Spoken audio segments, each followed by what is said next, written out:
Bonjour à tous, bonjour Patrice. Nous accueillons Patrice Bourgela pour notre troisième interview vidéo. Patrice Bourgela que je côtoie depuis longtemps, nous nous côtoyons depuis longtemps, depuis plusieurs années à l'APM notamment, sans que vraiment je connaisse tes activités un peu. On a visité une de tes entreprises. Et donc Patrice Bourgela, un paysan industriel paysan, personnage très attachant et qui va nous expliquer sa trajectoire et qui a beaucoup de choses à nous dire sûrement. Patrice, qui es-tu? Alors, je m'appelle Patrice Bourgela, j'ai 64 ans. J'ai commencé à être agriculteur en 81, donc ça fait maintenant 44 ans que j'exploite. Comme François Mitterrand. Oui, lui aussi est arrivé en 81. Mais tu bien survécu. C'est ça. Voilà. Et ma particularité, c'est que je suis également industriel, et ça depuis 94, ça fait donc plus de 30 ans que je dirige aujourd'hui 3 entreprises dans l'industrie, tout en maintenant mon activité. Et 44 en agricole. Et 44 en agricole.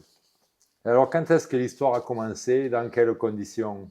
Alors, ça a commencé, là, il faut que je revienne un peu aux origines. Je suis né et je vis toujours à Sainte-Maure-de-Périac, dans le Lot-et-Garonne, limite du Gers et des Landes. Extrême limite. Ouais, extrême limite, et du Gers et des Landes, donc 2 régions, la rencontre de 3 départements et de 2 régions. Et mon père, il y a fort longtemps, a créé une activité de négoce de grains, engrais et produits chimiques. Donc moi, j'ai vécu toute mon enfance et mes 30 premières années de ma vie dans cette activité qu'avait mon père de vendre des engrais, de vendre des Et ton semences. père était paysan en même temps, la ferme? Et mon père avait une ferme dont il se servait allègrement pour faire des essais, parce qu'en fait, c'était quelqu'un qui était tout le temps à la recherche de nouveautés pour se démarquer par rapport à la concurrence. Et donc, il se servait de cette exploitation agricole pour faire peut-être des loupés pour ne pas proposer à ses clients, et de faire aussi des réussites pour également les proposer à ses clients. Et c'est cette ferme-là que j'ai repris à partir de 81. Alors de 81 à 90, cette ferme-là, elle était destinée à ce que je venais de dire, c'est-à-dire à faire des essais. À partir de 90, mon père a vendu ses affaires en accord avec mon frère et moi qui travaillions dans l'entreprise. Il a vendu ça à un groupe coopératif qui s'appelle Vivadour, qui était l'UCAB à l'époque. Et donc, on a récupéré, j'étais donc agriculteur, et là, il a fallu gérer cette exploitation agricole, non plus pour faire des essais, mais pour avoir une véritable rentabilité. Et donc, c'est ce que je me suis attaché à faire. Ça correspond à la période de la réforme de la PAC également, qui a changé beaucoup de choses. C'est pour ça qu'on a poussé notre père à vendre, parce qu'en 90, réforme de la PAC, instauration des jachères, 10%. Le prix des céréales qui baisse quasiment de 50%, parce qu'il y avait des aides à l'exportation qui ont été ensuite données à l'exploitant. On appelait ça à l'époque des aides compensatoires pour compenser cette baisse des prix. Compensatoire à la baisse des prix, avant qu'elles deviennent des aides complémentaires aux revenus. Voilà, les mots font les mondes. Donc, oui, voilà. Donc, mais à l'origine, c'était compensatoire. Voilà. Et donc, c'est pour ça qu'on a poussé notre père à céder ses affaires, qui était une grosse affaire. C'était un des plus gros négociants du Sud-Ouest à l'époque, en termes de chiffre d'affaires et de volume. Et c'était une affaire où on avait beaucoup investi, et il fallait passer ce cap-là. Et passer ce cap-là où on vous enlève 10% de vos potentiels en termes de vente d'engrais, produits chimiques et autres. Et du jour au lendemain où ces céréales qu'on achetait valeur 100, mettons, à nos agriculteurs et qu'on n'achète plus qu'à 50, ben on fait plus du tout les mêmes marges sur 50 que sur 100. Et qui plus est, les prix étaient devenus tellement moudiques qu'il n'y avait Ouais. plus intérêt à faire du rendement. Tout Et à fait. il y a Tout eu, à en fait. plus de ça, une baisse du rendement sensible. Tout à fait, c'était ça. En fait, on a, par cette politique-là, moyenné les gens, c'est-à-dire que l'excellence n'était plus mise en avant. Tout à Hein, fait. c'était, on moyennait les gens. Voilà. Donc, c'est avec beaucoup de difficultés, surtout pour mon père, donc j'avais 30 ans à l'époque et on a poussé notre père à vendre. Je suis resté avec les repreneurs pendant 2 ans ou 3 ans. Ah oui. Et au bout de 3 ans, c'était le deal. J'ai été remercié et c'est à partir de là que le modèle agricole a changé. Hein. Jusqu'en 90, c'était une ferme expérimentale. À partir de 91, il fallait trouver une rentabilité. Donc à partir de là, je me suis adjoint d'un chef de culture que je suis allé chercher en Côte d'Or. Voilà. Un jour, j'ai vu arriver un garçon avec sa femme qui avait le même âge que moi, avec sa famille. Il connaissait absolument pas le Sud-Ouest. Et il est arrivé après une annonce que j'avais passée sur la France agricole à l'époque. Voilà. Et donc, Mais parce que les céréales ou parce que la vigne? Parce que la Côte d'Or. et alors, il faisait pas de vigne, il faisait le céréal élevage chez lui.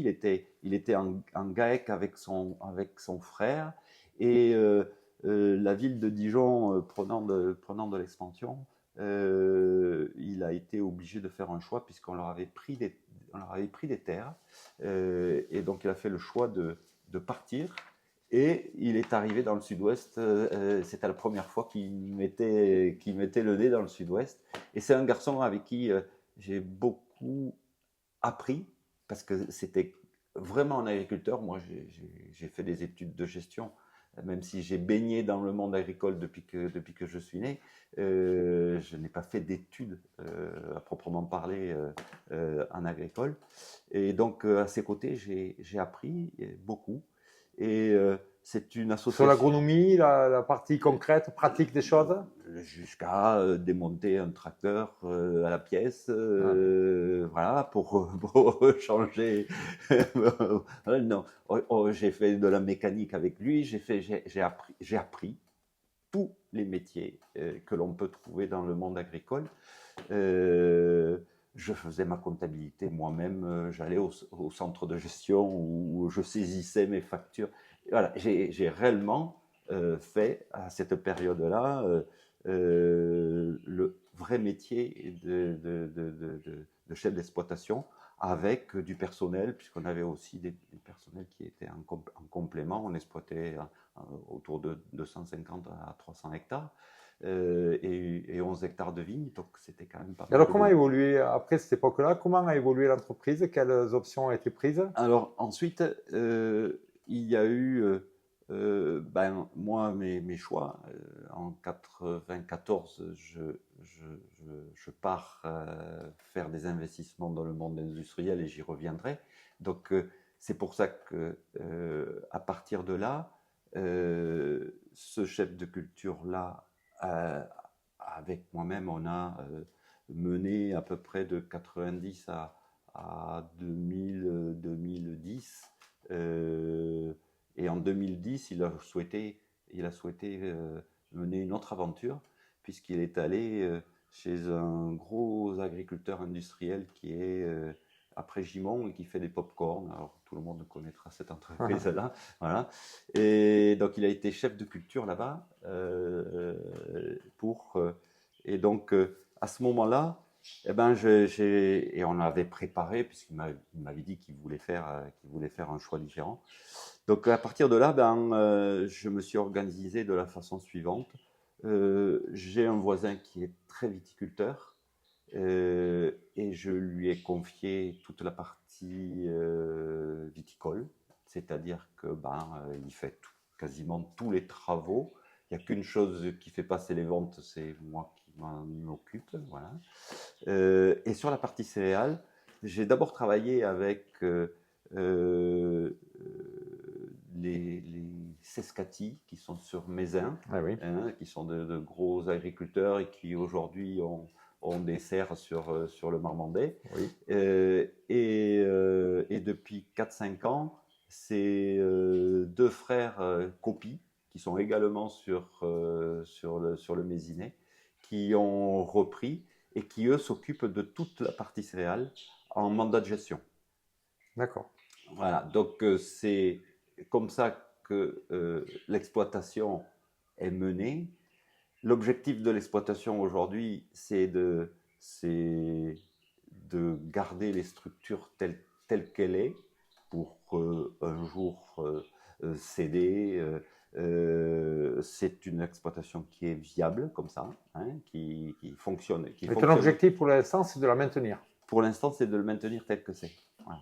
Hein, et j'ai tout fait pour que ça fonctionne.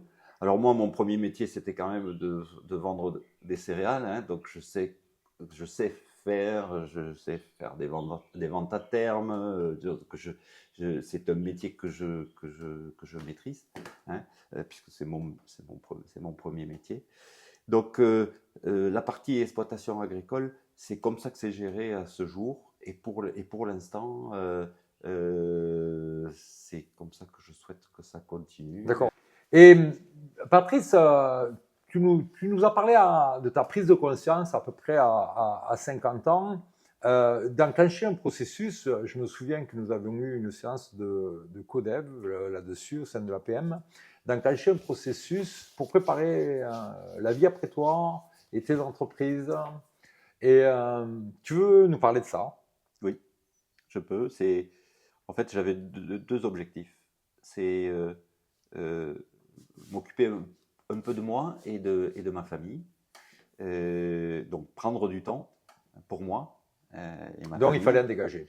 Et il fallait donc en dégager. Et ensuite, j'avais le devoir et l'obligation déjà d'organiser, parce que dans l'industrie, c'est quand même aussi du temps long, d'organiser la suite. Tu dis le devoir. Tu as estimé que c'était Oui. ton devoir de dirigeant que de... Ben on voit tellement d'entreprises qui sont liées à son dirigeant Et après lui, le chaos. et après lui le chaos, que réellement, pour moi, c'était obligatoire de préparer ça et il faut le préparer le plus tôt possible. Parce qu'il faut du temps. Il faut du temps. Voilà, il faut du temps. Il faut que les salariés comprennent la chose. Il faut que la famille comprenne la chose. Il faut, s'il y a des successeurs, pourquoi pas. Voilà, réellement, il faut que les choses soient préparées en avance. Et c'était la conclusion d'ailleurs de ce codev. Hein. Oui. Il faut se ménager du temps pour soi, mais il faut aussi faire en sorte que les entreprises soient viables après moi. Voilà. Et donc, ce n'est que mieux parce que les entreprises prennent de la valeur. Qui plus est. Oui. Alors en agricole, quelle importance devant le drame que souvent beaucoup vivent quant à leur succession, quelle importance que ça en termes, y compris en termes financiers, donc pouvoir continuer à investir jusqu'au dernier moment, ne pas décapitaliser, ne pas vider l'entreprise dans les dernières années de sa vie professionnelle jusqu'à la rendre difficilement transmissible. Donc c'est un mauvais calcul que de cesser d'investir. Et puis souvent, quelle déception quand on sait le cœur que mettent les agriculteurs et l'attachement qu'ils ont à leur métier, que de voir, de se condamner soi-même à une phase de régression, de décroissance, et de vivre après la vie professionnelle dans le chaos, la déception, alors que ça peut être tellement autrement. Et puis, si on n'a pas d'enfants ou si les enfants ont pris d'autres chemins, eh bien, il y a des jeunes gens, il y a des associés potentiels. Oui. Voilà. Oui. C'est une belle réussite. Bravo, Patrice. Beau message. Aucun de tes enfants, je sais que tu as plusieurs enfants, aucun de tes enfants n'envisage d'exercer ce métier agricole. Non, parce que j'ai 2 filles et un garçon. La première est médecin, La deuxième est architecte. Elles ont chacune leur cabinet. Une est implantée sur la côte basque, la médecin. La seconde est implantée sur Toulouse. Elle vient de racheter un cabinet d'architecture à Toulouse. Et il n'y a que mon fils, mais mon fils a fait des études, il est ingénieur. Il a fait et un master ensuite à l'EM Lyon Ouais, voilà. et Centrale Paris. Il se destine plus À des métiers industriels. Et tu vas à nous en parler aussi. un métier industriel Voilà. qu'un métier de l'agriculture. Voilà. Alors, ces métiers industriels, parle-nous de tout ça.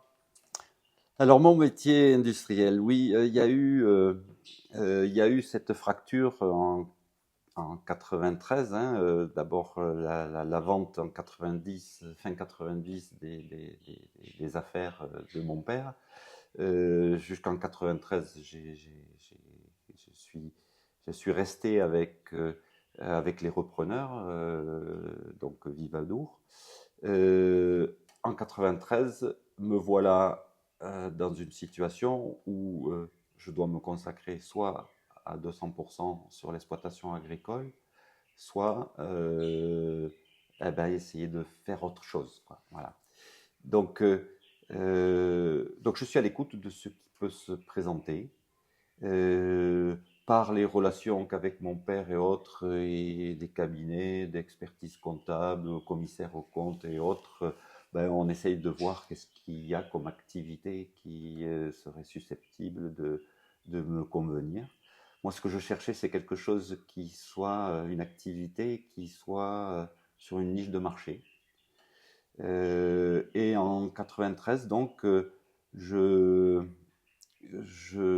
on m'indique que on m'a indiqué plusieurs sociétés, mais je vais faire court. Je vais plus principalement m'arrêter sur celle sur laquelle je me suis investi. Et donc en 93, on m'indique une société qui s'appelle Établissement Brouillon, qui est sur Marmande à l'époque, et qui est spécialisée dans la construction de matériel de cuisson et de stérilisation. Donc c'est une société qui est sur une niche de marché. Il n'y a quasiment que deux sociétés de ce type-là en France. Elle est très liée à toutes les recettes que l'on peut trouver partout en France. Que Dans l'on fasse l'agroalimentaire. dans l'agroalimentaire, que l'on fasse de l'aligot dans telle région, que l'on fasse des tiels dans telle autre région, que l'on fasse des soupes de poisson dans une autre, que l'on fasse des Confiture à Virazeille. des confitures à Virazeille. Voilà, tout ce qui est à base de viande, de poisson, de légumes ou de fruits qui se transforment. Voilà. Et pour cela, pour faire de la conserve, le législateur, il y a belle lurette, a obligé, pour commercialiser des conserves, à avoir un autoclave. Et c'est à partir de là que deux sociétés sont nées, qui sont toutes les deux sur Marmande. C'est aussi une spécialité marmandaise. Donc il y a à Marmande deux sociétés de taille équivalente qui sont spécialisées dans la fabrication, la conception, la fabrication de matériel de cuisson et de matériel de stérilisation. Et est très lié donc à cette spécificité française. Et on ne trouve que ça qu'en France, parce qu'en fait, il n'y a quasiment qu'en France qu'il y a des petites et moyennes conserveries.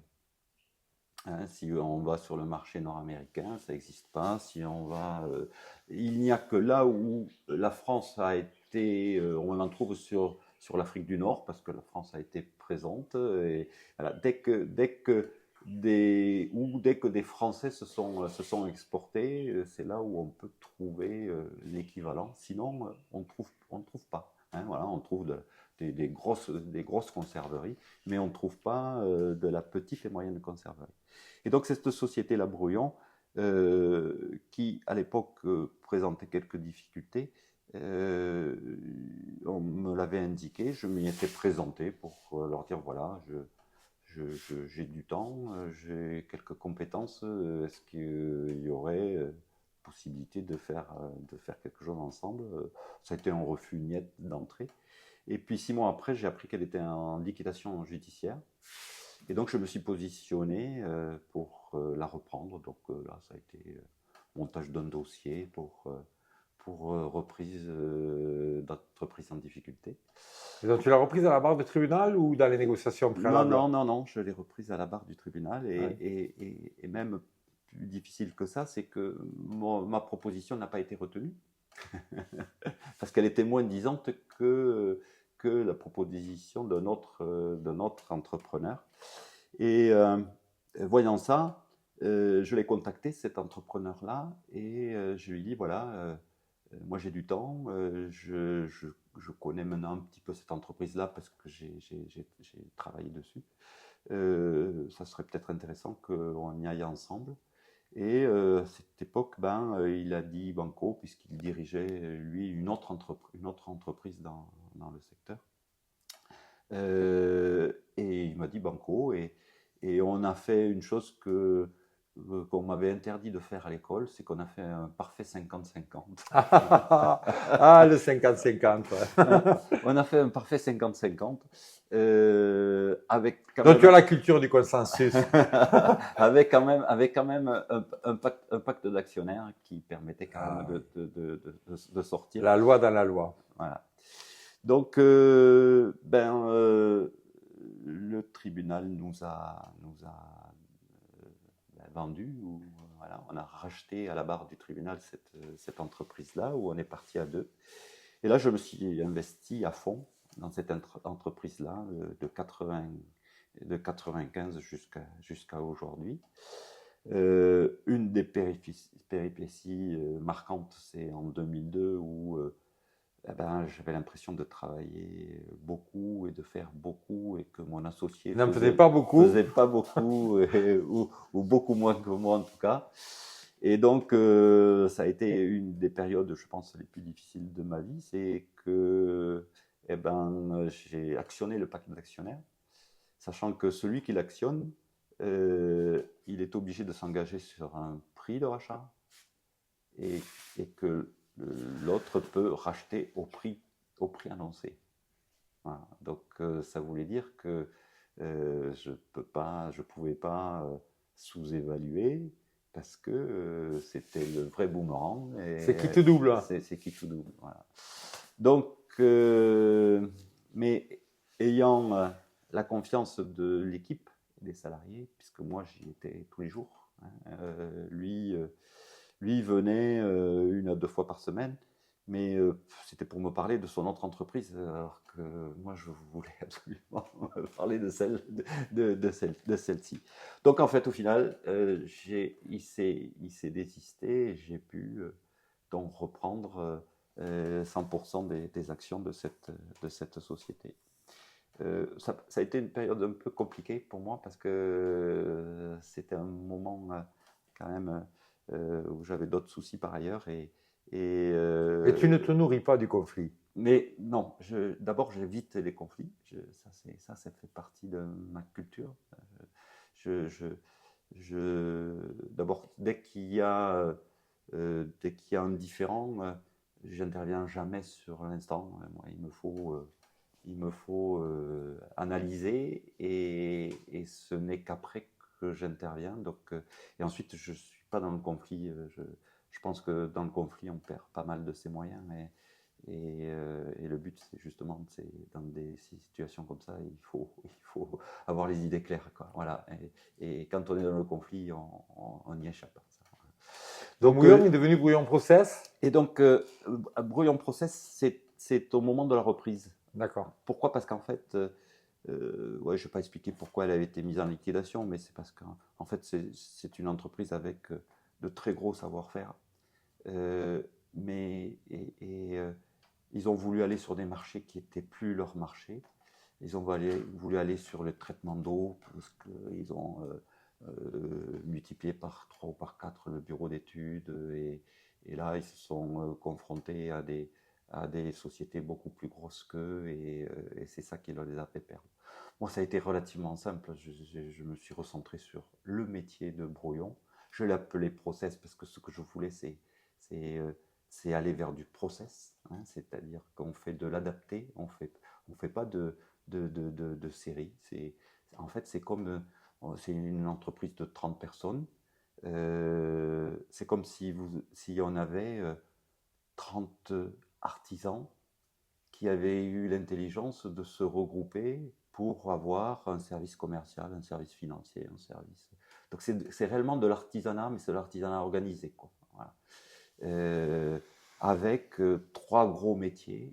Le premier, c'est un métier de la chaudronnerie. Donc c'est la transformation des métaux. Chaudronnerie, en plus avec une spécificité, c'est des appareils à pression. Donc ça veut dire qu'il faut des qualifications soudeurs, il faut on appelle ça des aquas pour pouvoir réaliser telle et telle machine. Ensuite, il faut avoir des électromécaniciens, automaticiens, parce que l'ensemble de ces machines-là sont pilotées par des automates programmables, développés en interne. Et ensuite, il faut être cuisinier, parce que nos clients, ils sont cuisiniers. Et nos clients, ils viennent avec une recette qu'ils ont fait avec leur poêle, avec leur casserole, là. Et puis, cette recette-là, il faut la dupliquer à l'échelle 1000, voilà, tout en respectant la recette. Voilà. Et donc, le ticket moyen pour rentrer sur cette niche de marché, il est très important. C'est pour ça qu'en fait, c'est une belle entreprise parce que, d'abord, elle fait voyager. J'ai voyagé sur toute la France. Ça fait connaître des gens qui ont des projets et qui surfent sur la moindre recette qu'il y a sur telle région et qui vont l'industrialiser, hein, voilà, et la transformer. Et puis ça, pour moi, ça faisait le pendant avec le monde agricole, puisqu'en fait, c'est la transformation, c'est l'aboutissement, c'est la transformation, Oui. c'est apporter de la valeur ajoutée à un produit qui est produit localement, et c'est vendre chaque région, quoi. Il y a une véritable excellence française. Ah ben bien évidemment. En fait, c'est l'excellence de la cuisine française adaptée. Alors, bien évidemment, dans notre région, il y a beaucoup lié à la filière foie gras, hein, mais quand on rencontre des gens qui font du foie gras, qui font du cassoulet, qui font du jarret de porc aux lentilles, qui font... Voilà, c'est toutes les recettes que l'on a, et il y en a énormément, ça va jusqu'au ragondin. Voilà, le pâté de ragondin qu'ils appellent le lièvre des marais. Le lièvre des marais, voilà. Le lièvre des marais. Non, voilà, donc j'ai un client qui est spécialisé là-dedans, qui fait que du lièvre des marais. Ah, oui. C'est intéressant d'avoir ça. Ou des gens qui sont dans la partie pâtisserie. Voilà, là, dernièrement, on a équipé des sociétés comme les sociétés Weiss et Révillon. Ce sont des gens qui sont dans le sucré, quoi. Donc voilà. Donc alors, Bambouille en process, se vit sa vie. Voilà. Elle vit sa vie, et on appelle ça un peu la vache à lait, quoi. Oui. Dans les termes. C'est une activité profitable, stable, qui a de l'avenir. Voilà. Oui. Même si aujourd'hui c'est un petit peu, pas en difficulté, mais en souffrance pour différentes raisons, c'est la hausse des matières premières et de l'énergie, parce que chez nos clients, les cycles, c'est pour stériliser ou pour cuire, c'est chauffer et puis c'est refroidir. Donc pour eux, c'est une activité très gourmande en énergie, et on a vu l'énergie qui a flambé.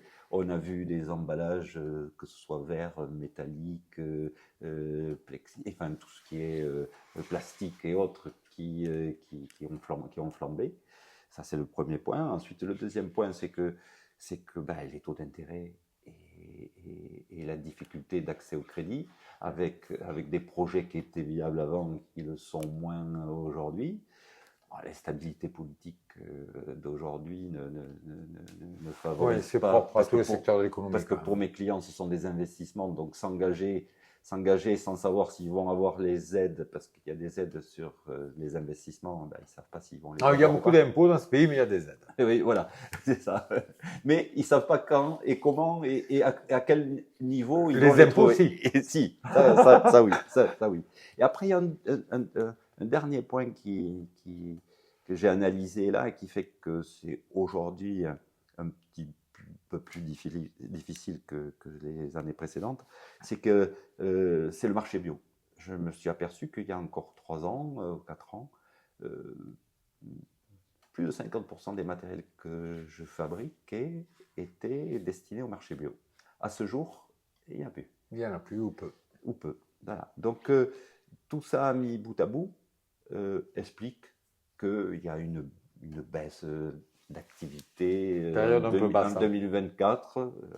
En 2025, on voit que c'est en train de repartir un petit peu. Bon. Voilà. Donc, pas de souci là-dessus. Et alors, au-delà de Bouillon Process, puisque tu as d'autres activités. Oui, alors, c'est en 2006. En 2006, j'ai un ami qui avait, en 94, créé sa société qui est sur Bazas, une société qui est spécialisée dans la découpe, donc découpe laser, dans le pliage avec des presse-plieuses, avec des robots au droit de ces presse-plieuses, avec du soudage, avec des robots de soudage. Donc, une entreprise d'une soixantaine de personnes. En 2006, des grosses pièces, des grosses machines. Oui, alors un de nos gros clients, c'est la maison Grégoire, puisqu'on fabrique pour la maison Grégoire, qui est machine à vendanger, on fabrique toutes les machines les plus grosses pour la société Grégoire. Donc tout ce qui est à voie variable pour des vignes à 2,50 m entre rangs. On fabrique pour eux tout ce qui est châssis. Donc ça allie de la tôle lasérisée pliée, soudée, avec des pièces d'usinage que l'on usine aussi en interne, parce que quand c'est à voie variable, il faut... Donc c'est des belles mécaniques, parce que une machine à vendanger, c'est un centre de gravité qui est élevé.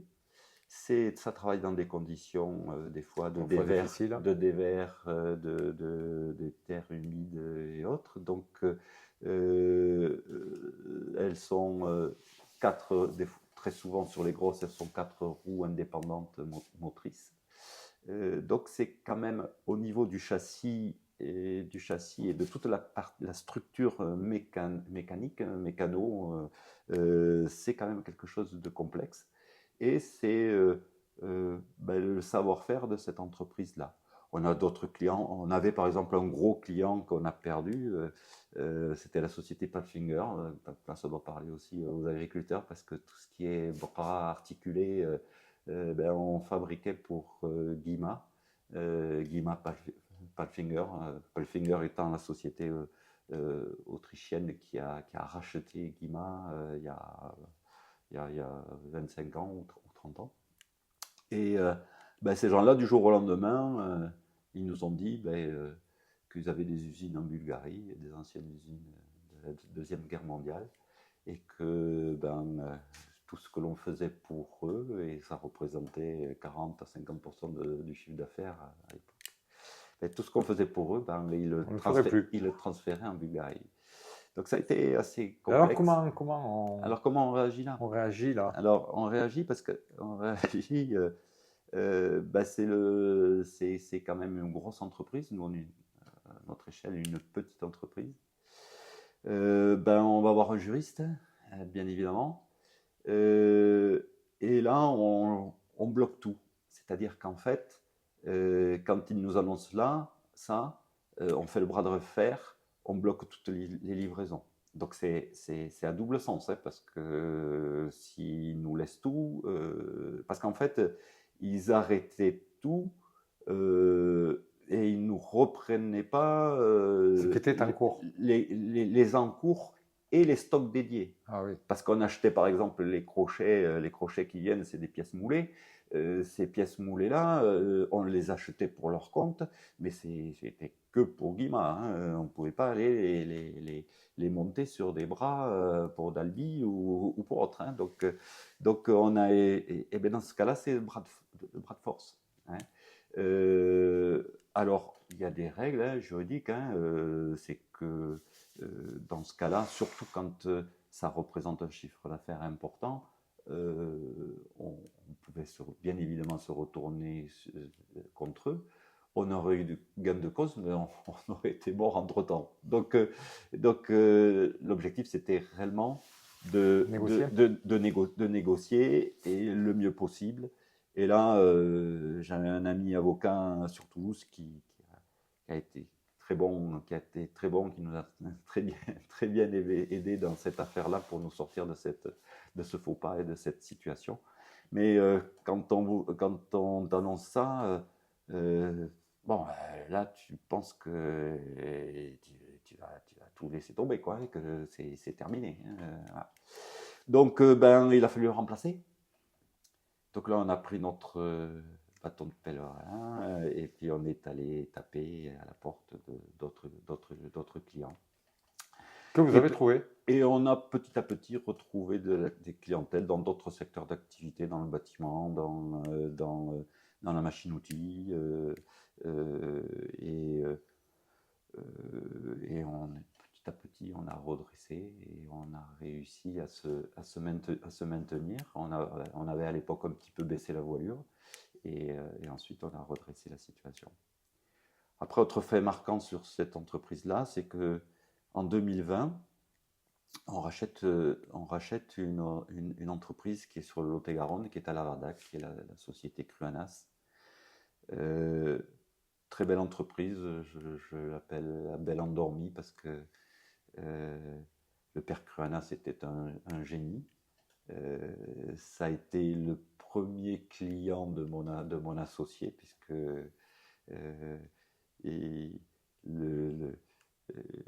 quand il a créé son entreprise, il est allé voir le père Cruanas et le père Cruanas lui a donné du boulot pour l'aider à démarrer.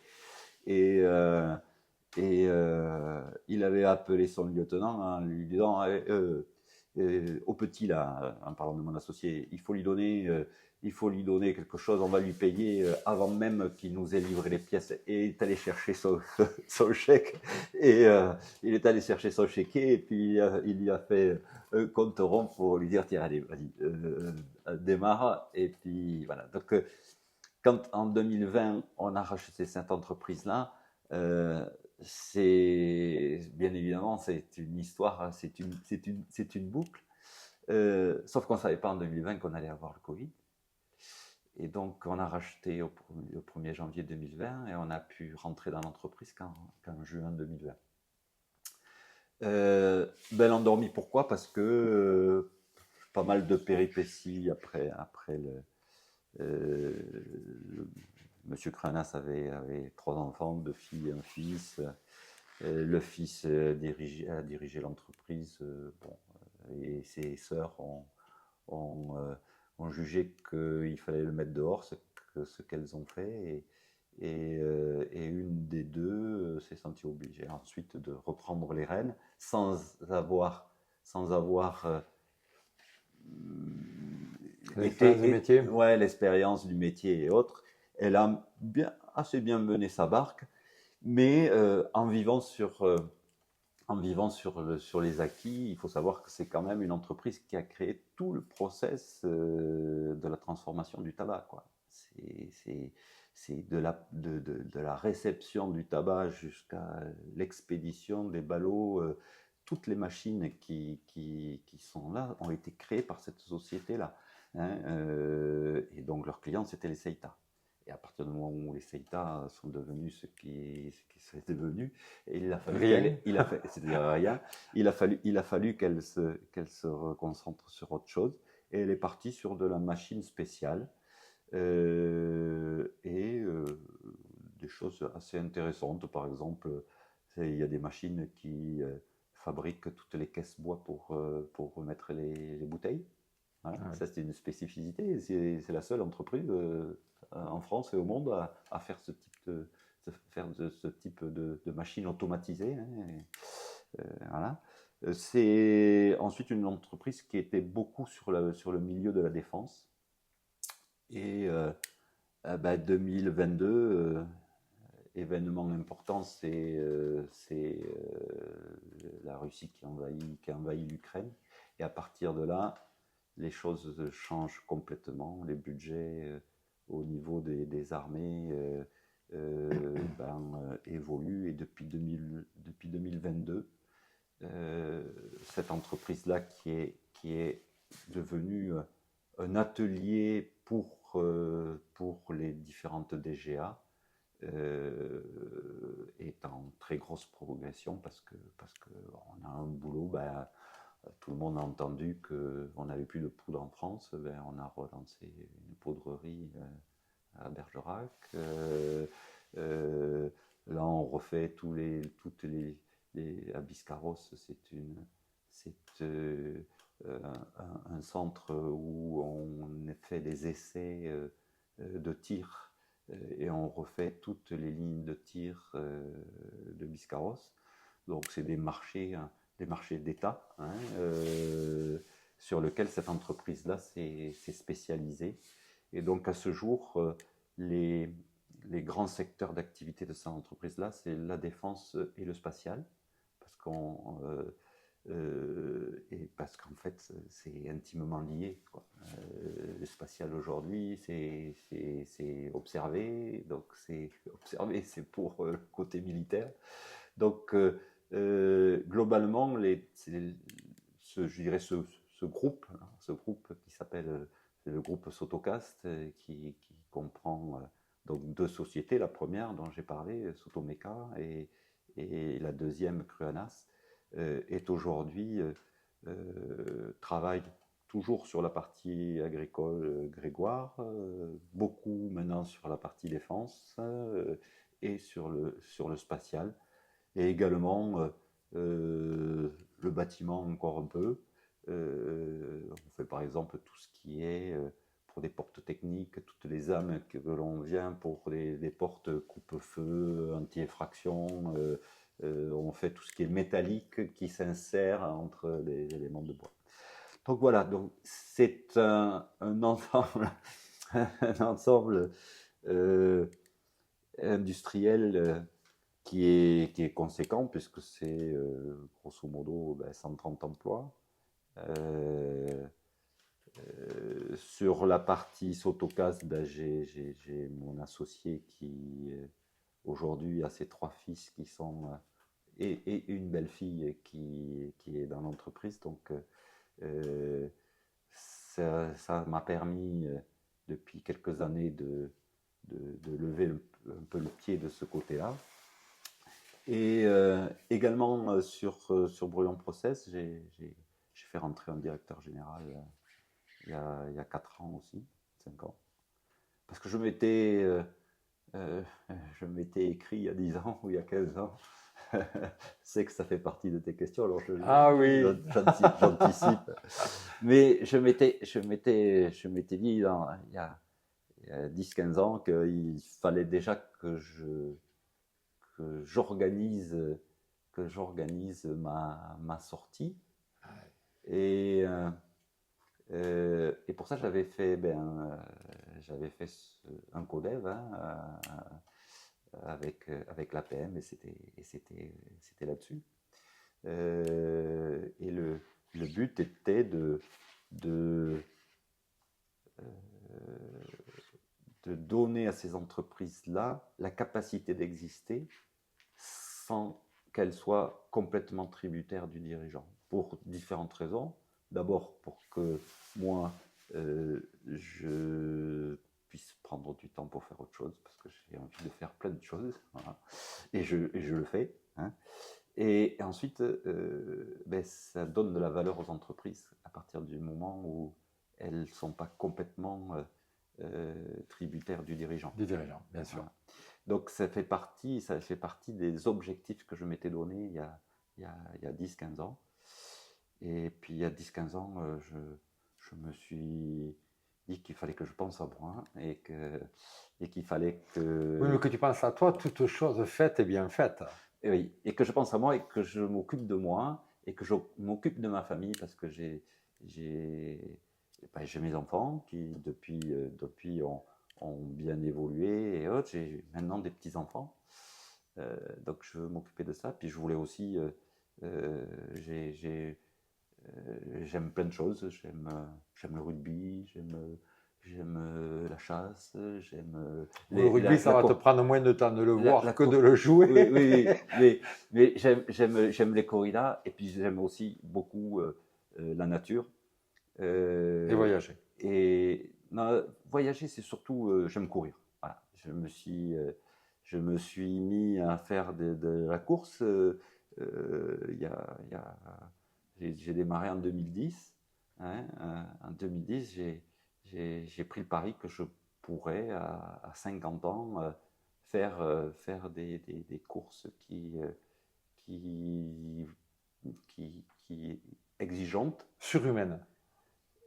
Non, pas sur Le marathon des sables. Ouais, voilà. Donc, je me suis engagé sur ce qu'on appelle le marathon des sables ou le MDS pour ceux qui connaissent. En fait, c'est des courses de 260-270 km dans le désert. Voilà. Et en autonomie. Voilà. Donc, je l'ai fait 2 fois.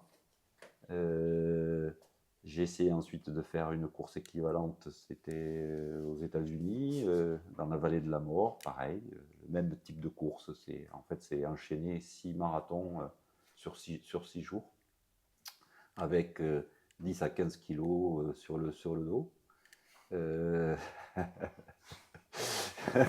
Dit comme ça paraît. Dit comme ça, oui. Ça paraît un peu complexe, mais en fait, quel enrichissement, j'ai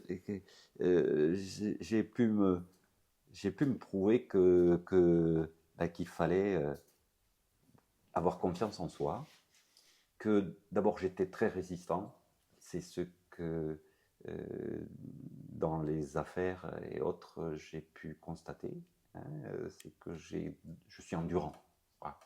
C'est la particularité, c'est que je suis capable d'encaisser et de trouver des solutions, parce que dans des situations comme ça, le moindre détail peut tourner à la catastrophe, hein, sur ce type de...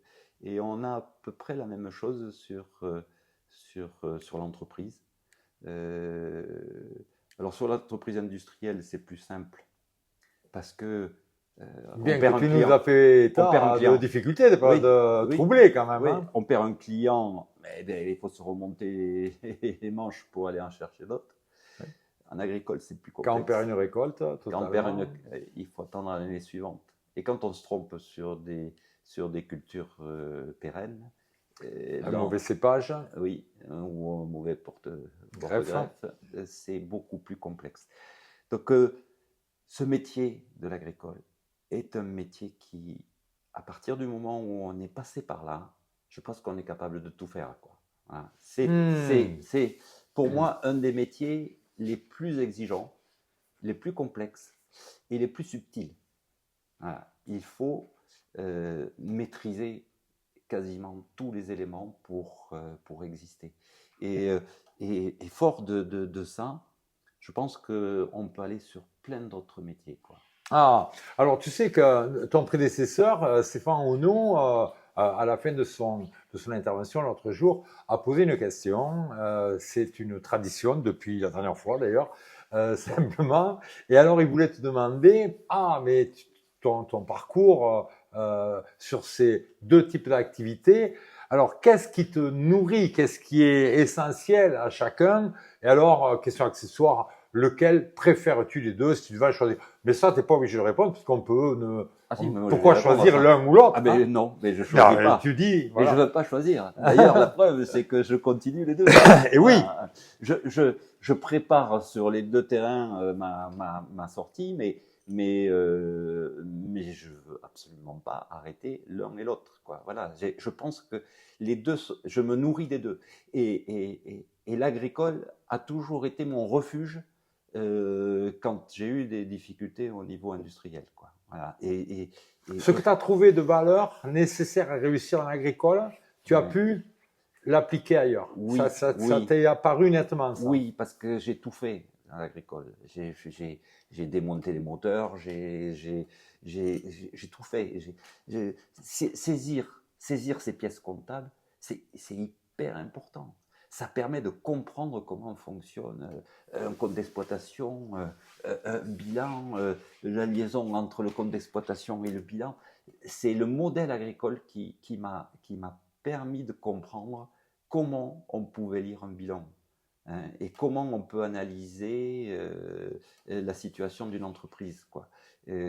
C'est complexe.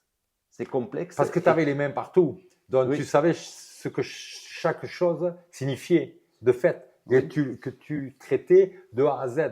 Tout à fait. Tout à fait. Et réellement, je me nourris encore de la partie agricole, hein. Et c'est aussi pour ça que je viens à Paysans Entreprendre, c'est que je trouve qu'il y a un dynamisme et qu'il y a et j'ai parlé avec des jeunes et des moins jeunes, mais les projets que les gens ont ou les réalisations qui sont faites, je pense que ça fourmille d'idées dans le monde agricole, plus que dans le monde industriel. Oui. C'est un métier, c'est un métier où on est en perpétuelle évolution. D'ailleurs, l'agricole a beaucoup. L'agriculture d'il y a 40 ans et l'agriculture d'il y a 10 ans et celle de maintenant. Et celle sûrement de dans 10 ans. Et même ça va encore plus vite dans 5 ans. Voilà, ça évolue à une vitesse tellement vite et la remise en cause des agriculteurs, elle est permanente. Elle est permanente et je pense que c'est au niveau des professions, la profession qui a le plus évolué. Sûrement. J'en suis persuadé. Auquel il a été posé des bouleversements tellement fondamentaux. Absolument, absolument. Voilà. C'est pour ça que pour moi, c'est ma référence, quoi. Si tu avais un conseil à donner à des jeunes gens dont tu le soulignes avec raison dans notre association, dans un public très composite, de gens qui font des productions diverses et variées, des jeunes, des moins jeunes, des plus âgés, voilà, des aînés. Mais il est toujours important je m'associe à toi, dans notre statut d'aîné,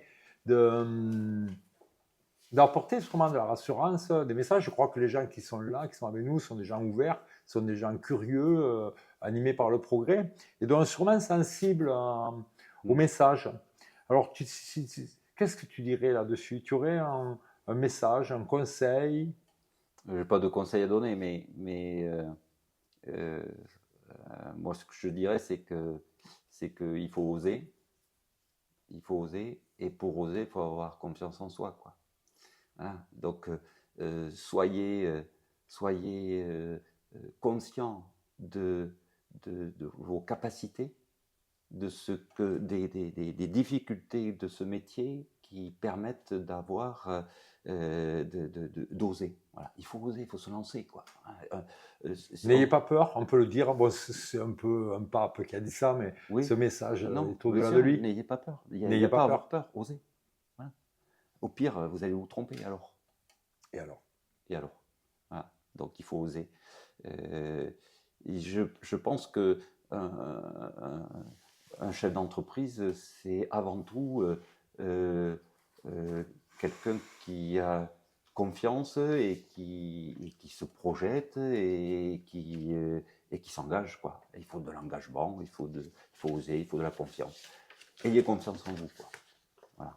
Ayez confiance en vous parce que vous en connaissez beaucoup plus que quiconque.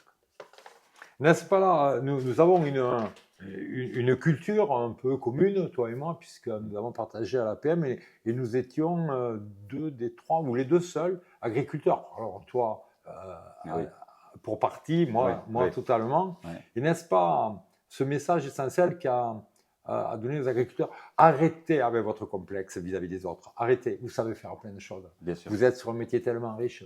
Vous êtes une mine d'or. Et ce qui vous entrave souvent est le manque de confiance que vous avez en vous et ce complexe, cette sorte de complexe d'infériorité. Oui, c'est tout à fait ça, mais pour ça, il faut échanger, il faut partager, et c'est tout l'objet de Paysans Entreprendre, et c'est pour ça que moi j'y trouve un intérêt depuis le début, c'est rencontrer des gens.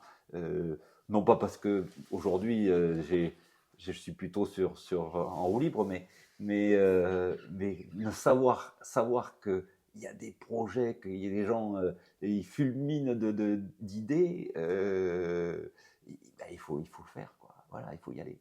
Il faut y aller. Je fais encore référence à cette course-là, le MDS. Là. J'ai eu la chance de rencontrer un Marocain qui a gagné 10 fois cette course-là. Et je lui avais posé la question, mais quel est le plus important pour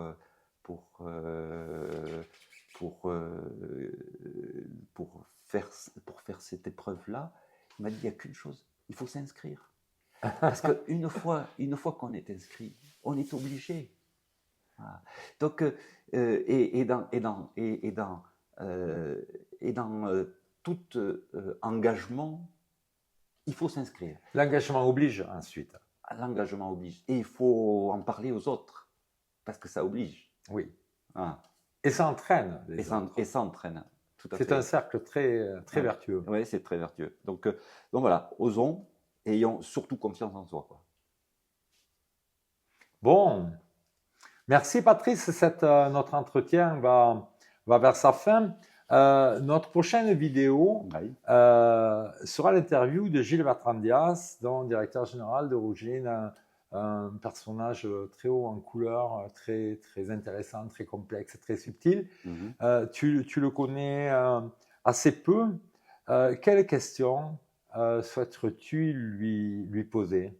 Alors, j'ai une question qui me vient à l'esprit parce qu'on en a un petit peu parlé ensemble. Oui, c'est tout arrangé. Non, c'est pas arrangé, c'est que tu m'as présenté parce que je connais pas, donc tu m'as dit un petit peu ce qu'il faisait et autres.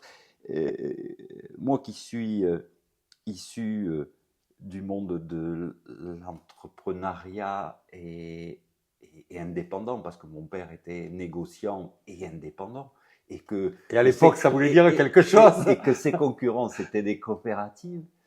J'ai retenu dans la description que tu m'as fait, Jean-Michel, j'ai retenu qu'en fait, il était coopérateur d'indépendants. Alors, et fédérateur, donc. Et fédérateur, voilà.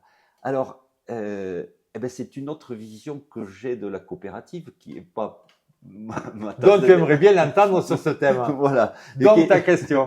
Donc, ma question, c'est ça. C'est comment on peut allier indépendant et coopérative. Voilà. Je suis assez persuadé que Gilles saura s'emparer de ce sujet avec brio. Mais persuadé. il nous le prouvera sûrement. Bon, merci Patrice de ce moment extrêmement riche. J'espère les uns les autres que vous aurez trouvé quelque intérêt. Et n'hésitez pas à venir nous rejoindre à Paysans Entreprendre. Démerdez-vous pour trouver les coordonnées. Il doit y avoir moyen. Voilà. Au revoir à tous. Au revoir.